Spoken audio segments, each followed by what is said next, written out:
जब भक्त रविदास को कंगन देने प्रकट हुई गंगा मैया। नगरी काशी में संत रविदास जी का जन्म हुआ था। रविदास जी को रैदास जी के नाम से भी जाना जाता है। इनके माता पिता चर्मकार थे। इन्होंने अपनी आजीविका के लिए पैतृक कार्य को अपनाया, लेकिन इनके मन में भगवान की भक्ति पूर्व जन्म के पुण्य से ऐसी रची बसी थी कि आजीविका को धन कमाने का साधन बनाने की बजाय संत सेवा का माध्यम बना लिया। संत और फकीर जो भी इनके द्वार पर आते, उन्हें बिना पैसे लिए अपने हाथों से बने जूते पहनाते। इनके इस स्वभाव के कारण घर का खर्च चलाना कठिन हो रहा था। इसलिए इनके पिता ने इन्हें घर से बाहर अलग रहने के लिए जमीन दे दी।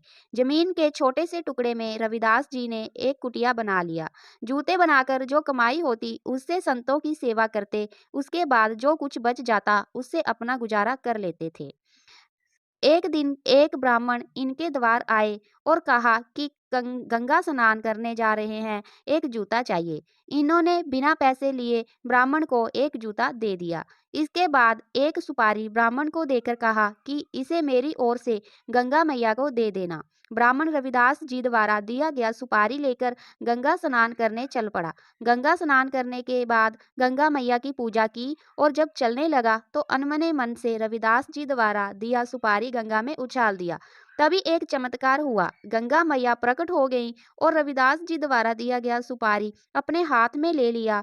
गंगा मैया ने एक सोने का कंगन ब्राह्मण को दिया और कहा कि इसे ले जाकर रविदास को दे देना।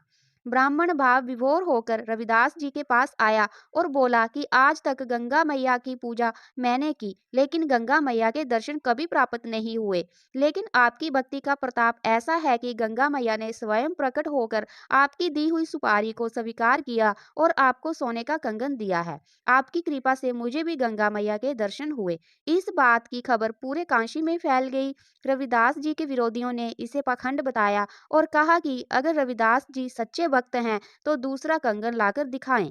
विरोधियों के कटु वचनों को सुनकर रविदास जी भक्ति में लीन होकर भजन गाने लगे। रविदास जी चमड़ा साफ करने के लिए एक बर्तन में जल भरकर रखते थे। इसे बर्तन में रखे जल से गंगा मैया प्रकट हुई और दूसरा कंगन रविदास जी को भेंट किया।